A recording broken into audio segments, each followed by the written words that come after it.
All right. Hey, everyone. Thanks for joining our webinar today on how chamber temperature can affect the material properties of 3D printed plastic parts. My name is Paul Carlson, Vice President of Sales and Marketing for 3DXTECH.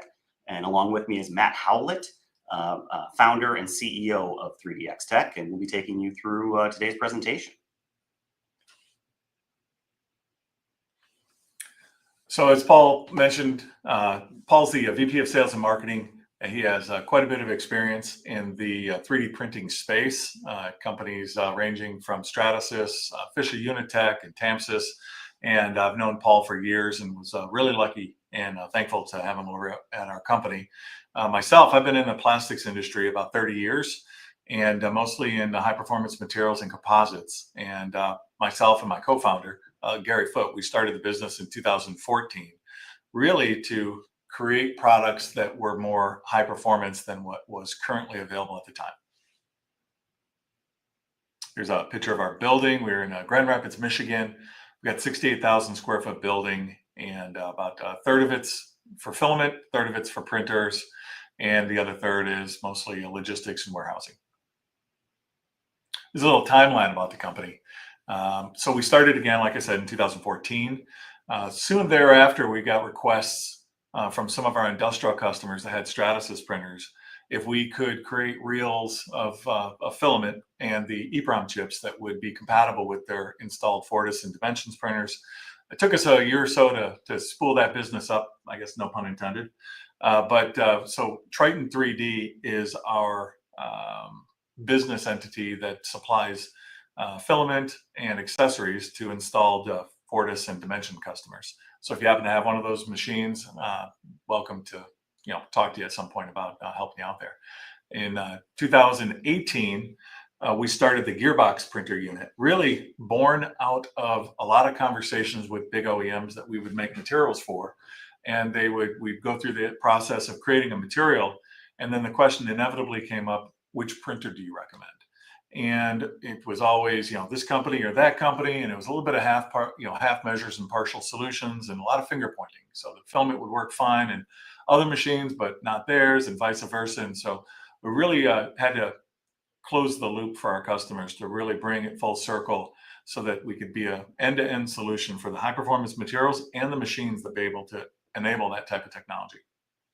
In 2021, we were acquired by Core Industrial Partners out of Chicago, a private equity firm. And that has worked out really well. It's given us the resources to grow both faster and larger than we could have done on our own. We were able to finish the machine and have a lot more attributes to it based on some of these resources. And at the end of 21, we started shipping our first units of the HT2 printer, and then throughout 22, we fulfilled a lot of backlog and found new customers for that machine. And then just this past month at Rapid, we launched our second machine, the CF2, which we'll talk briefly about near the end of the presentation. So we have two primary business areas: materials, the 3DXTECH open source filaments, which many of you are probably aware of, and then Triton 3D, as I mentioned, is our Stratasys compatible business. And then, of course, the printers. So here is a slide to highlight some of our customers and some key market segments. We've been fortunate over the years to attract large industrial aerospace customers based really on our product portfolio. So when you take a look at the materials that are available in the market, we're often mentioned as some of the higher performance guys out there, both in the types of materials, the breadth of our portfolio, but also the depth of our portfolio. And these customers have been purchasing from us for many years, and then we launched the printer, and not surprisingly, these are also many of the customers who have installed our HT2 printers. They knew us and trusted us on the materials, and so that translated into printer sales. So this pyramid is a little bit about our materials, but one of the things about this, you've probably seen this or may not have, this is a performance pyramid in the plastics industry that's been used for many years by a lot of different companies. And it typically shows the general purpose materials at the bottom. And as you move up in the performance pyramid, you get to things like PEKK and PEKK, and TPI is thermoplastic polyimide. So the very high temperature, expensive, very niche polymers. So what's a little different about this one, instead of saying what's available in the space in general, these are the plastics you could buy, these are the materials we actually sell. So we have these in unfilled, carbon fiber, ESD, glass fiber, various formulations, which you'll see on the next slide. But this is an overview of the type of materials that we offer. And I wanted to make sure that as we're formulating materials, we have materials in the various segments so that if a customer just needs general purpose fit and finish, quick and easy, we've got that. If you need something that's high temp, chemical resistant, that can go into a vacuum chamber up into space, we've got that. So we have not only the breadth, but also the depth of products. Here's a slide that kind of exemplifies the way that we take a look at some of the formulations. So we'll come up with or use a very good base resin, say, I don't know, Ultem 1010, Ultem 985, or PA12 for that matter. And then we'll take a look at augmenting that to more value-added applications and formulations. So we'll put carbon fiber, specific carbon fiber for each type. Each type of material may require a different type of carbon fiber to work. Maybe carbon nanotubes or some other type of conductive additives to make it ESD safe by the request of some of our semicon or aerospace customers. And then glass fiber. So glass fiber would add stiffness and strength, but also a little bit more ductility than maybe you'd get from carbon fiber, and also be insulative, whereas carbon fiber can get a little bit tricky with electrical properties if that's something you're sensitive to. And then, of course, kind of our bread and butter with a lot of our big OEMs is custom materials. We can make materials out of customer specified formulations. Company X will get a hold of us and say, we've got this material, can you make it for us? Or we work with companies that just have a set of requirements, a tungsten filled PEKK that has to go into aerospace. We've done that for them. So we can do custom formulations, and then many of our competitors in the filaments and printer world, we actually make filament for them as well and sell to them on their labels. So we work with people across the spectrum of customers, from competitors to customers and consumers, and all the way up through aerospace and oil and gas. So kind of the meat of the presentation, this really talks about high temp printers, especially the chamber temperature. So here's some common misconceptions that I know I've seen, and probably Paul has seen too over the years. When I first launched, say like an Ultem 985, somebody would come to us and say, hey, I put a high temp head on my general purpose printer, and I'm having a hard time printing Ultem or PEKK or something. And so what they've done is they've discovered melting plastic, but you really need a holistic approach to the head, the chamber temp, the bed temp, of course, software, part design. But there's a whole holistic approach to be able to get you high performance materials out of a printer and not just melting the plastic. So nozzle temperature alone cannot compensate for low chamber temperature. The heated bed temperature cannot compensate for low chamber temp. And so again, the bottom line is that part dimensions, mechanical properties, and even chemical resistance, especially in semi-crystal materials, all are subject to printing the part in a proper chamber temperature that's matched for that specific material. And so speaking of the specific materials, so we've got two general classes of materials that we have to work with. We've got amorphous materials and semi-crystal materials.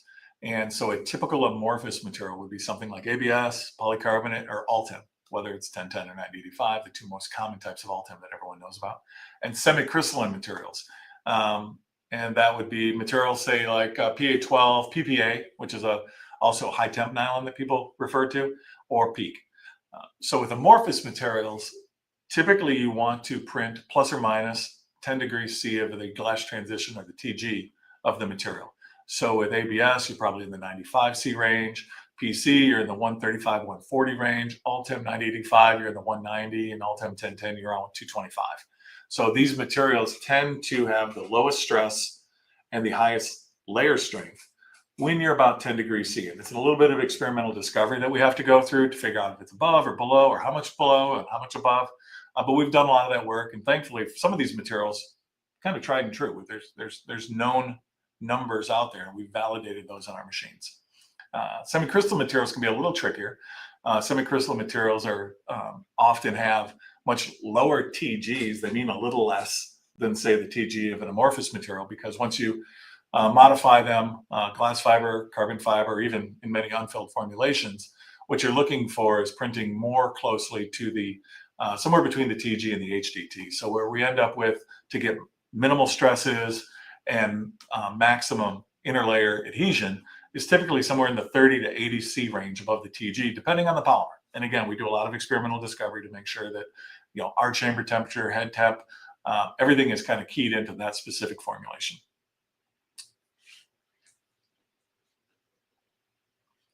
And so here's I guess an image or a graphic that I saw a couple of years ago in a presentation, and I replicated it here. I kind of thought it exemplified something that I see a lot, is really what happens with the differential shrinkage between the layers. So thermoplastics, if you look, it's kind of similar to what you'd see in injection molding guidelines. So you'll see an injection molding data sheet, and it'll have parallel and perpendicular shrinkage rates. And depending on your flow, you'll get different shrinkages.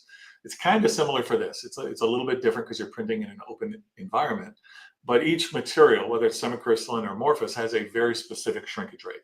And the chamber temp is kind of akin, not exactly, but kind of akin to the mold temperature in which you would injection mold at. So if you take a nylon 6 and you injection mold it at 100 degrees C chamber temperature, you're going to get different dimensions and strength, and even in that material, chemical resistance, than would you get if you injection mold it into a 50 degrees C mold. Maybe they're doing that to try to get faster cycle times or something. But you're going to end up with a completely different part dimensions, molded in stresses, and that's going to lead to premature failure in a lot of elevated temperatures or in chemical environments. Similar things can be seen in the 3D printing space, was where you're laying the resin down, and you might have, say, high temperature heated build plate, but your chamber temperature might max out at, let's say, 135 C. You're going to get differential shrinkage throughout the part based on the temperature differential between the bed, the chamber, and the head temperature. What you want to try to do is what's in the lower one here, is try to match the chamber temperature and the bed temperature to try to create a material, a profile throughout the part that relieves or has minimal interlayer stresses, which will lead to much more regular and normalized shrinkage rates throughout the part. And here's some examples I'm sure we're all way too familiar with. We gladly took a couple of these off the internet, but lift, warp, interlayer delamination.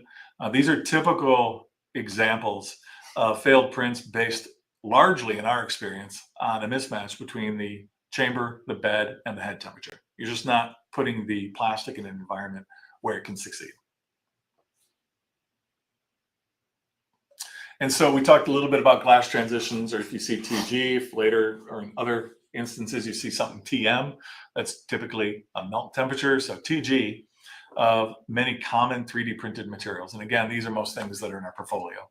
So things we've had to become pretty familiar with. And we first kind of a call out to our printer that you'll see a little later in the presentation, the Gearbox HG2. We designed that to make sure that it had a 250 C heated build chamber that holds consistent within 2 degrees C throughout the build chamber in the printing area. And that gives us the ability to print the widest array of materials in our portfolio, and quite honestly, in any portfolio that we've seen. So these amorphous and semicrystalline materials, some of those are, say, PA6 and 12 or semicrystalline at the bottom. But some of these materials you'll need, say, so if you wanted to print Ultem 1010, the TG of that material is 217C, but the recognized, and we've backed this up with data, that the temperature in which you really want to print this at is somewhere around 225C. So if you're trying to print Ultem 1010, for example, in a chamber that's 90C or 120 or 130C, you're going to probably print some parts. And if they're small parts, about the size of your, a grapefruit or something, you're probably not going to have too many problems. But when we build a build chamber the size of ours, and many of the new ones that are coming into the space, you really have to match the chamber temperature to the glass transition temperature, especially on these amorphous materials, to make sure that you reduce stresses, differential shrinkage, and get maximum layer bonding to have a successful large print, and especially with solid, good repeatability. And so here are some of the ideal chamber temps that we have validated. Some of this is out there, published literature from other sources. but also we have validated these are the ideal temperatures for these type of materials in our printed chamber. Now, the caveat there is if your printer has a different thermocouple or a different thermocouple location or a different software, it might read 5 degrees here or there, but for our machine and setup, this is what we're seeing. So even regardless of the thermocouple or the location, you're stick with the Ultem 1010, you might be 220 or 230 based on your specific setup, but it's not going to be 110. So you're definitely at or above the TG on that material. And ABS, for example, one of the lower performance materials, great material, but one of the lower performance materials we print regularly in our machine is 95C, all the way up to XM TPI, a material by Savic, thermoplastic polyimide. It's got a 247C TG, if I recall. And so we really need to be in that 245, 250 degree range to get effective printing out of that material. And with that said, so one of the things that you do to validate some of these chamber temps and head temps and the variations is you end up getting pretty good at printing a lot of dog bones. And so this is just a typical screenshot of explaining, the flat on edge and then the vertical Z bars. So here's some data that on Ultem 985, and then the next one will be on Ultem 1010. So on Ultem 985, typically what you want to be in this data, and we've seen that not only in ours, but legacy machines such as the Fortis 400 and 450, the 900s, the large, they're industrial production series printers. Typically about 185, 190C is where you want to be. And for us, we're at 190C. That gives us the best strength, but also gets the best dimensions and repeatability. So if you're able to make some parts in a 110 chamber or a 90C or a 130 chamber, probably make some decent parts. But given this data and given what we've seen with dimensional stability and repeatability and warp and lift and layer bonding, you're going to have other problems. And so for printing repeatable, large, high strength parts, Ultem 985, you really need to be at the 190 level to get good parts. Likewise, we did the same type of work with Ultem 1010. And for this material, really, and again, in our setup, you want to be in the 225 range to get ideal layer bonding, ideal dimensional stability throughout the part, reduce stresses, and anything lower, you might be able to get a part. You're probably going to get a part. We've seen tons of parts that come off of what we would consider lesser machines, but they're not going to be big parts with the best layer bonding and the best dimensional stability. And with that, I'm going to turn over this part of it. So we talked a little bit about the materials and why it's important to have a high temp heated chamber. And we also kind of mentioned a little bit about this gearbox printer that we've created and why. And with that, I'll let Paul take over and talk a little bit in more depth. And then afterwards, we're going to have a pretty robust set of questions and answers from you guys that we'll answer. We'll get a little deeper into all this. Awesome. So, hey, thanks a lot, Matt. Really great to see some data and take a deep dive into just some of the data of how chamber temperature is important when looking at material properties. So as Matt said, I will go through just a few slides on our high temperature capable printer, the HT2 from Gearbox. So one question that we're asked quite frequently is, why did we make the HT2? And so as Matt talked about earlier, we're in a very unique position in this space. We're a materials first company, and we just really did an incredible job of creating this vast portfolio of great formulations and great materials. But the problem was there weren't any printers on the market that were really doing a good job of processing these materials. So we set out to build our own. And when we did that, we looked at, we've got an internal print lab of about 25 different printers, ranging from maker gears and Ultimakers and Prusas, all the way up to Fortis 450s and 900s from Stratasys. And so we wanted to take a kind of a best of all worlds approach. So we really like the industrialness of the Fortis systems, the 450s and 900s. They're very robust and do a good job. But one of the things that we see is they lack some of the control and the material options that customers really desire. And those are things that the desktop systems do really well. So we kind of put it all together and we created the HT2. Oops. So I'll go through just some of the highlights of the HT2. So, obviously we're here talking about how chamber temperature affects material properties. And this thing has a best-in-class 250-degree Celsius actively heated build chamber. And so this enables you to, not only process your PEKKs, PEKKs, and Ultems, but virtually any type of polymer material that's out there. So if you look through our hundreds of SKUs that we have in our portfolio, nothing's going to need more than 250 degrees in terms of a build chamber. So the HT2, you're kind of future-proofing yourself in terms of buying the equipment. The next thing I wanted to highlight was the large build volume. So 18 by 18 by 32, representing over 10,000 cubic inches of build space.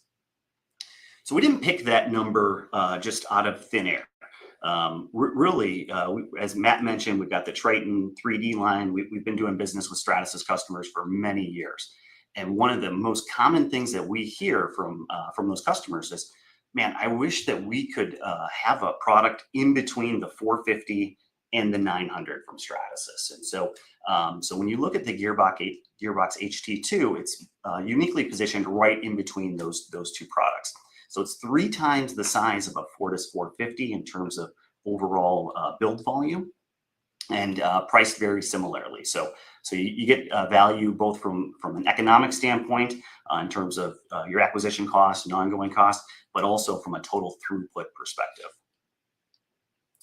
So here, this is a great example of just kind of demonstrating how much bigger it is. So the part in Matt's left hand is from the HT2, 32 inches tall.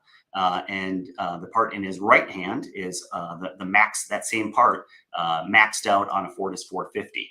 So a very significant difference. And we'll talk a little bit more about this part here in a little bit, but this is Ultem 1010. And so for any of you that have experience working with Ultem, it's a challenging material to work with, but we really kind of built the Gearbox HT2 around this material. So we talked about chamber temp, we talked about build volume. Next, we'll talk about the dual extruders. So it's a dual extrusion system that goes up to 500 degrees Celsius on both the model and support side. So this enables you to print PEKKs, PEKKs, Ultems. It is carbon fiber ready, so it's got hardened drivetrain, ready to print carbon fiber, glass fiber materials right out of the box. Also utilizes a support nozzle, so you can get into complex geometries. There are several different types of support materials out there, but really you're kind of limitless in terms of geometry and scope of what you can build with this product. Next, we're talking about a heated build chamber, so a pretty hot heated build chamber. So the last thing you want to do is stick your arm in a 250-degree build chamber to service the head. And so it's very nice that we're able to easily remove the head out of the environment, so avoids a lot of health and safety risks. And you can put it in its cradle, as you can see in this position, easily swap out tips within a couple of minutes and put it right back into the chamber and continue printing. So we designed this really with kind of safety in mind, ease of use in mind, and you'll just see a lot of these features built in. Next is our model and support tips. So they come in various sizes. Any Stratasys customers out there might be familiar with some of these numbers. So we have the GBX10 through the GBX40 tip sizes. So GBX10, great for doing small, very intricate type parts. So if you're looking for, the minimum layer thickness, you're probably looking at a GBX10. On the flip side of that, a GBX40 is a 1 millimeter diameter nozzle that does a layer thickness of about 0.6 millimeters. That is ideal if you're building big parts. So if you're if you think back to the part that Matt was holding a few slides ago, it's a pretty sizable part, and you're able to reduce a lot of time and increase the density by utilizing a GBX40 tip. So it is all. I also just want to note that the GBX40 is available directly, out of the HT2. Really, all you need to do is purchase the tip under $100. Where on the flip side, for Stratasys, that is only available on their F900 system, which is going to set you back $400,000 to $500,000 just to get into that. Yep. So here's a great example of how you can use the GBX40 tip to create big parts and save a bunch of time. So this big composite mold tool printed in Ultem 1010, 225 degrees is what the chamber temp was for it. The size of this part is 17 inches wide by 9 inches deep and 32 inches tall. This part weighs over 9 kilograms. And so utilizing a GBX40 tip, we were able to print this in 36 hours. If you were looking at using more of a standard tip, which is a GBX 16 or a GBX 20 or T16, T20, if you're a Fortis customer, you're probably looking somewhere in the neighborhood of 60 to 80 hours to complete this build. So here with the GBX40, we're able to achieve it in just 36 hours. So, one of the other major challenges with any FFF, FDM printing is the presence of moisture in the print. And so that can, when you're working with hygroscopic materials like nylons and Ultems and PEKKs, if that stuff gets wet, it's going to affect your build. And so unfortunately, there's a lot of printer manufacturers out there that don't have a good solution for drying material or keeping material dry. But when we built the HT2, we did so with an actively dried filament base. So you'll see there, we've got 4 actively drying filament bays. They use state-of-the-art technology, dry desiccated air with a -40 dew point. The cool thing about this is it dries the material or keeps the material dry from the bay all the way up through the lines into the head. So you can assure having a dry part as you're printing.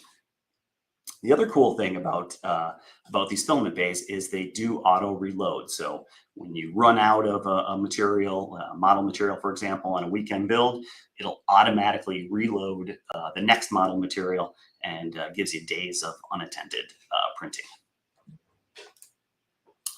So here's a great example of what happens when you're using wet material. So we did this experiment on this part. So you've seen it a few times. You've seen it successfully a couple of times. Well, this one, we intentionally turned off the dryers after several hours. So you can see the bottom part of this part is Ultem 1010 that was kept dry in the filament base.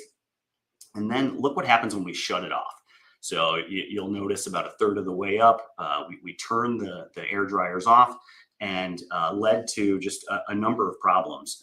So one, and most notably, you'll see you've got poor surface finish, absolutely terrible layer-to-layer adhesion. I would say just your material properties in general just go out the window, right? Yeah. So whatever is on that spec sheet is probably out the window when you're leveraging wet materials. So it's very important to keep it dry. Some of the things that you'll see is stringiness, just kind of ugliness and layer separation. So anytime you're using wet material, you're going to be prone to having more and more failures. So very important to keep that filament dry. Just a couple of highlights on the software. So our software is based off of Cura. So if you're familiar with Cura, you'll be very familiar with this. It's a specialized product developed specifically for gearbox. We've got this pre-programmed with, I think we're up to now 30 different material profiles and tip settings. And we continue to build upon this daily and weekly. So very easy to use, very easy to operate. Users have complete control over their build. They can adjust hundreds of different parameters to really allow them to perfect their print every time. Lastly, this is just the HMI, the human-machine interface. This is where you kind of control all aspects of the machine. So that's where you start the print. It's where you load material. It's where you initiate tip replacements, machine calibration, get status updates. Kind of everything's here, but really designed to be easy to use, very Apple-esque in that sense, that you just push buttons and away you go. So that is we talked a lot about the HT2, so that's really the flagship product in the portfolio. I do want to mention that we do have some other products. So Matt mentioned earlier the CF2, the newest printer in our lineup, really designed for the engineering grade materials. So if you think back to the pyramid Matt showed earlier, so kind of everything at the bottom and below, not really our jam, but kind of in the middle, in that engineering grade and below is where the CF2 fits, specifically for carbon fiber filled and glass fiber reinforced materials. So great printer, good economical option if you don't have a need for high temp. And then we have the FD1, which is our filament drying system. So in there, that's where you put filament to dry it. It goes up to about 150 degrees Celsius, so you can dry pretty much any material in that. From there, it goes into one of two places, one into the printer to stay dry, or into the FM1 below it, which is a filament maintainer. And so that is a controlled dew point and just keeps your material dry. So with that, that wraps up kind of our presentation portion of this, but it looks like we've got quite a few questions here. So we'll just dive right into that. Yeah. All right. So the first one, Matt, is what is the minimum recommended chamber temp to print any PEKK polymers? Okay. Yeah, that's a good question. So minimum depends on what you want to do. So PEKK polymers, polyaryl ether ketone, that's kind of a generic family for things like PEKK and PEKK. And then this new copolymer that Victrex has, which is they've been calling AM200. So that PEKK type family is PEKK. So it depends on what you're trying to do. So if you have a low chamber temperature, let's just say under its TG, the TG of these materials tend to be somewhere in the 145 or to 165 range in that PEKK family. You can print it in a 120C chamber, but you would have an amorphous, those materials are generally, across the board really, semi-crystalline in nature. So if you freeze them off in an amorphous state, there will be that translucent gold that many people have seen. Kind of, in many respects, kind of looking like Ultem 1010. Yep. If you print them at higher temperatures than those TGs, say 20, 30, as we saw that one slide, often you're 30 to 80 degrees above a TG in semi-crystalline, then you will print what looks on this slide here as something on the left. That's glass-filled PEKK. So it'll become more tan. And so what you're doing is crystallizing the material as you're printing, and annealing. So you're ramping up the crystallinity and improving, chemical resistance, dimensional stability, what have you. You're doing it in situ or in process, as opposed to printing an amorphous part at a lower temperature, say again 130C, and then later either using it as is. Sometimes PEKK, for example, is perfectly fine in amorphous for what you want to do. But if you need to anneal it, and your printer can only go to 120C or 80C, beyond some interlayer adhesion issues with residual stresses, you're going to have to then put that into a secondary process and anneal it. We have prescribed temperatures at which we've offered people when they find themselves in this, but then you have to say ramp it up slowly to 200C, hold it for a period of time, and then let it cool off slowly. And what you're doing there is crystallizing it and turning it into this more tan looking product. So it's kind of a not able to answer question. Sure. It just depends on what you're going to do. You can print PEKK in our material or PEKK in an amorphous phase by just retarding that crystallinity by printing it at a lower temperature, or printing it at say 225C in the chamber and getting all full crystallinity as you go. So it just depends on what your outcomes you're trying to achieve. Okay. Yeah, makes a lot of sense. Not a hard and fast yes on that. All right. The next question we have here is, what is the most exciting feature of the HT2 compared to other industrial 3D printers, in your opinion? So for me, I've been a materials guy for 30 years. Started off as a tech service engineer, troubleshooting, injection molding, processing, blow molding, etc. So spent a lot of time on the production floors troubleshooting materials. And the biggest problem, inevitably, even today, that you run through is wet material. You just don't give yourself a chance. Properly designed part, great injection molding machine or printer, great design, great everything, and you let the material get wet, and you're kind of done before you start. So the bottom third of this machine that holds the material at -40 dew point, again, that part, we have tested these materials. We just put a very nice dry sample of material, 2 kg, 4 kg roll in that filament bay and let it sit for weeks on end, and then hit print, and we have beautiful looking parts. Right. That to me gives you the foundation that you can then build on. So for me, that's the most exciting part of this printer, is keeping the material dry. Nice, nice. And I come from the other side. So I'm from the hardware side, the printer side of the business. And so for me, I think the most exciting feature about the HT2 is just the limitless possibilities that you have in terms of materials that you can print. So, I mean, you've got really kind of complete control over your build. You have the ability to dial in certain settings that just other industrial printers don't have. And the fact that 3DXTECH has done a tremendous job in terms of validating profiles and bringing new materials to market. So, materials certainly lead to applications which lead to further widespread adoption of additive manufacturing.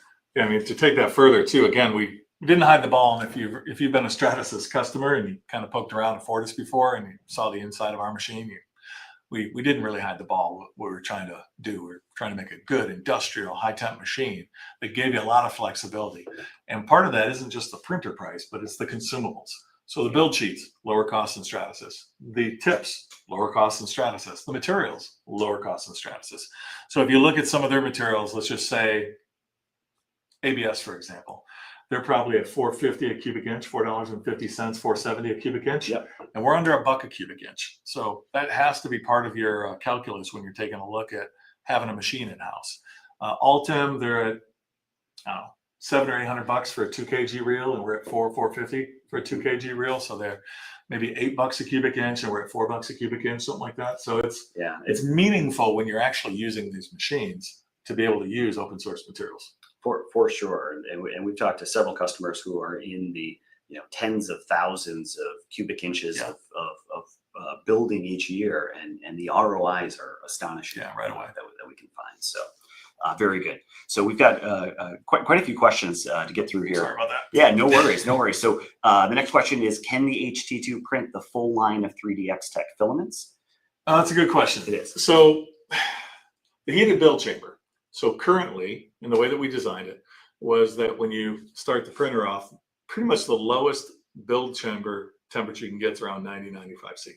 So ABS is really what was considered the lowest performance material that we wanted to be able to print. So you put a polycarbonate build sheet down, the chamber heats up. We got a vacuum plenum, if you saw from the build, from that picture of the build chamber, kind of sucks the polycarbonate sheet down, keeps it secured, and then you print your part on top of it. If you're below 90 C, your polycarbonate sheet's really not going to adhere. So that becomes problematic. But even so, we could put a magnets and a metal build plate down. We could do some things. But for $100,000, $130,000, we could probably recommend a couple other printers that would print PLA nicely. You really don't need much. We got $800 printers in house that print the heck out of PLA. So and PEKK as well. So really, we were looking for that good engineering grade and above machine. And for us, that starts at ABS and ASA based materials, then goes up from there into the polycarbs, you name it. Yep. All right, great. The next question is, I'm currently using diamond nozzles. Can your printer use any of the diamond nozzles? No, it's a good question. We actually sell some diamond nozzles on our website. And they're fine nozzles. But those are more for the E3D mosquito type, the Mark 8, Mark 10 type sizes. We have, and you saw some slides earlier, we have our own tips that are designed for our head. They're D2, hardened steel, so they're built for glass and carbon fiber abrasive resistance. So we kind of scratch that itch with the tool steel, whereas the diamond guys have done it with that process. But if you used our machine, you would have access to our tips. They're also lower cost than the diamond nozzles, which kind of helps. That is nice. That is nice. Excellent. So the next one is, what is the printing speed of the big Ultem 1010 part? I'm just gonna head back to it. That guy there, I think we're about 300 MMS. Yeah. So honestly, I've run our print lab for years. So that's kind of, we had it as a secondary income stream, and get used to using a bunch of machines. Maker gears again, Ultimakers, you name it. And then brought in some 400s, 450s, got this 900.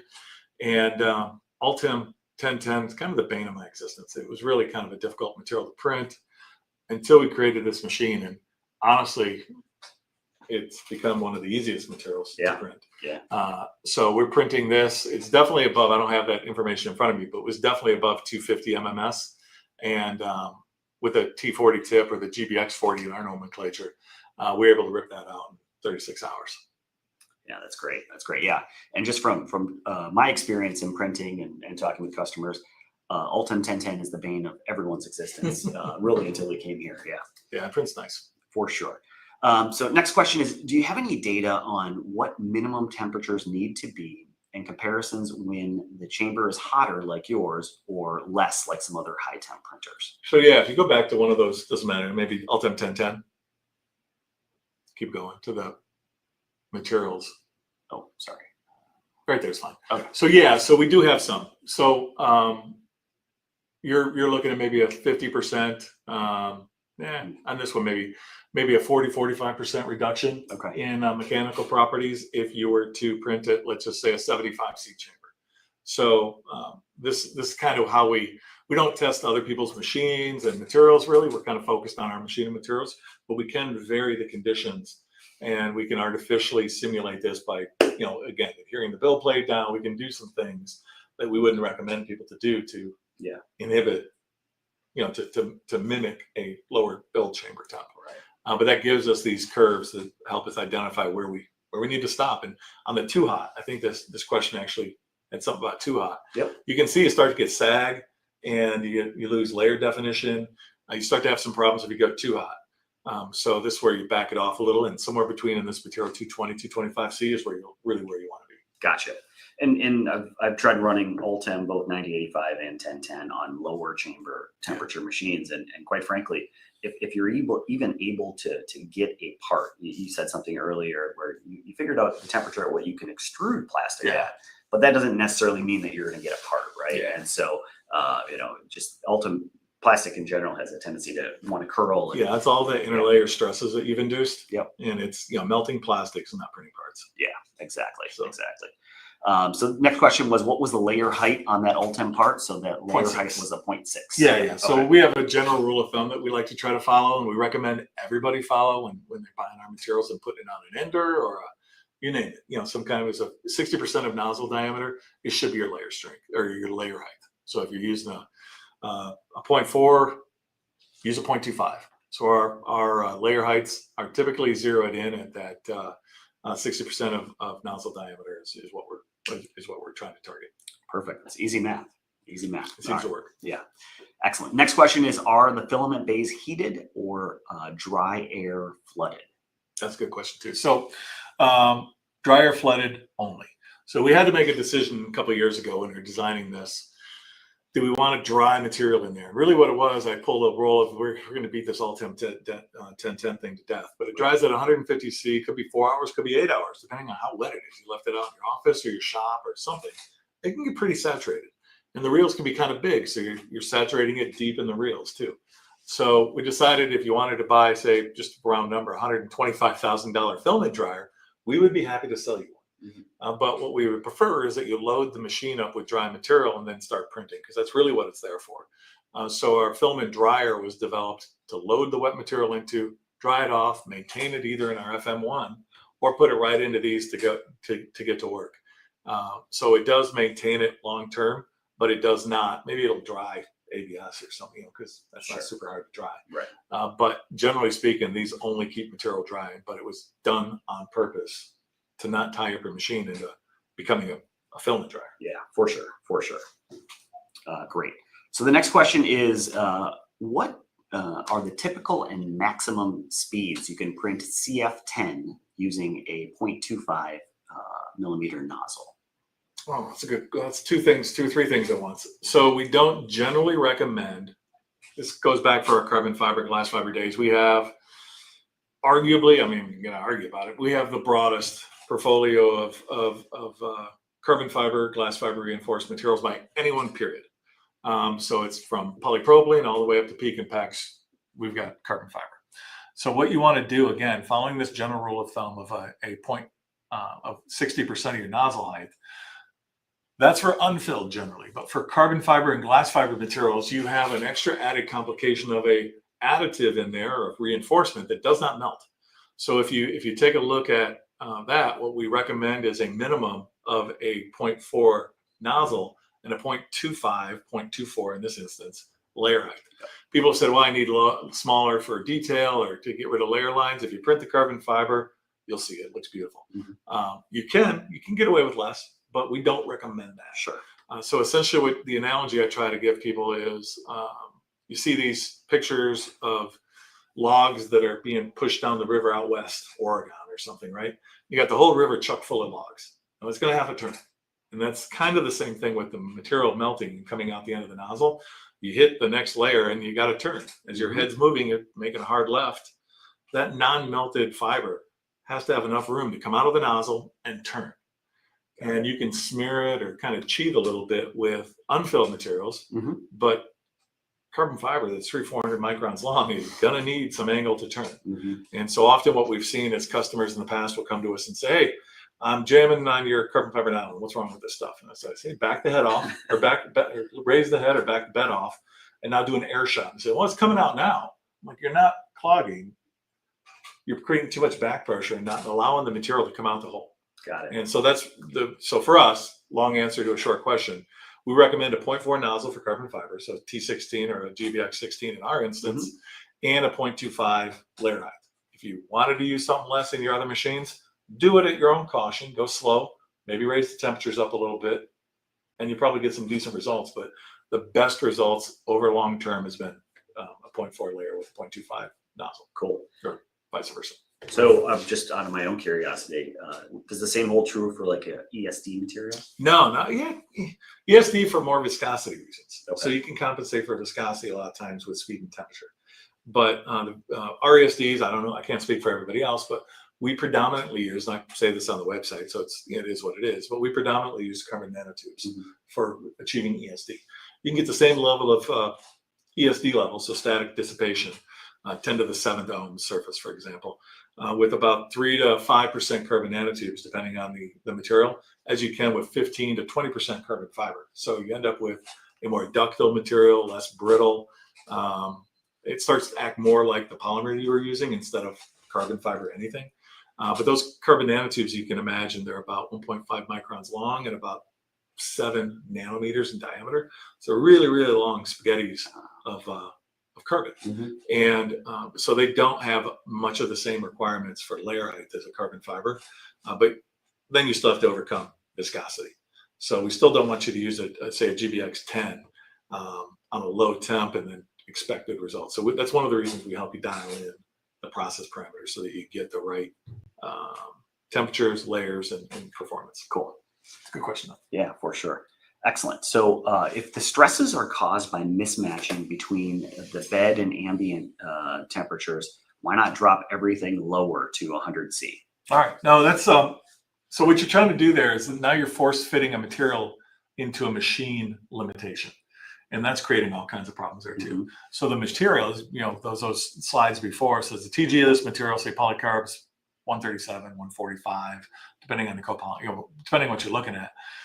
If you force it into a 100C chamber, you're probably going to get a couple parts. Yeah. But to really print with the minimum layer stresses and best dimensional stability and layer bonding, you really want in that material to be at about 140C. So you can do it, but it's not recommended. You're really kind of forcing a material into a machine constraint. Got it. Okay. And what is the typical temperature variability in the print chamber? So that's a good question too. So we've got 2 print chambers realistically. So you've got the print chamber above the build plate and the print chamber below the build plate. Sure. And so what we really monitor is the build temperature above the print plate because we're forcing a bunch of air up there. You got flow coming in a couple different directions. So we typically hold it within 2 degrees C. There could be a little bit of mismatch at the bottom, but we're not printing down there. I don't really care. Right. As long as your part grows and your chamber gets larger, you can hold that consistently in the area in which you're printing, which we do. Excellent. All right. Very good. Can you describe the annealing process and the effect that has? So it's a little bit different. Again, we talked a little bit about, I want to do a webinar just on the differences between amorphous and semicrystalline materials. But so with an amorphous material, like ABS, polycarbonate, and Ultem, when you anneal it, for the most part, what you're doing is relieving internal stresses that were induced by the printing process. And even if, in our instance, 225C for the build chamber, you're minimizing, you're not completely eliminating, and it's not magic, but you're minimizing interlayer and intralayer stresses. But since the part took 30 hours, you're also annealing, reducing even more all those stresses, right? Yep. So that's really what it is. You're not really going to create better layer bonding or anything like that. It kind of is what it is once you dial in your settings. But you're going to reduce those stresses, which can in part lead to better layer bonding, but you're just making a better part. With semi-crystalline, you're doing that a little bit differently. So you are converting it from an amorphous state. So when you melt a semi-crystalline material, you kind of go amorphous. And then as it cools down, those crystalline regions start to form. So as you're printing, typically you'll have smaller crystalline regions than, say, injection molding. You'll have more of them if you're printing above its TG. So it kind of helps in many respects with it, both the degree and the rate of crystallinity. But I guess to answer this, you will ramp up the degree of crystallinity in a semi-crystalline part and improve its strength. You'll improve, in some instances, depending on your interlayer crystallinity, because you can get some like in PEKK, but also your dimensional stability and strength. So what you would do in a annealing process, not printing at these temperatures, you would slowly ramp up. And again, we've got curves for this. Slowly ramp up to, say, 200C for PEKK. Hold it for X amount of time. Usually it's a period of time based on how many millimeter thick your part wall is, your wall stock is, and then slowly ramp it down. So these curves are available, on Google. Plus we have some for many of the materials, but it just depends on which material. But it reduces stresses and increases strength and chemical resistance. Awesome. By and large. Well, that actually kind of knocks off about 3 or 4 other questions that came in here. So I do think it'd be a great idea to hold a webinar just kind of focused on that, right? So we'll just take just a couple more.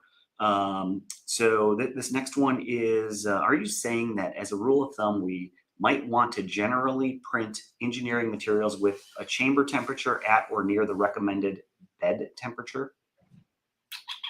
Can be.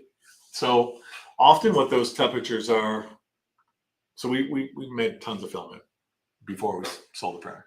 So what you're looking at there is adhesion and trying to minimize warp and lift. So getting a material to stick is often different than relieving stresses and building crystallinity throughout the part, especially on a long build. So it's possible. Yeah, some of the, I don't think that's not a no, but there's some instances. I wouldn't probably recommend a 225C chamber, a 225C bed temp on Ultem if all you can do is get to 80 on the bed or in the chamber. Right. You're going to get a lot of weird mismatch going on there. But as a starting point, I think it's a good place to start. Excellent.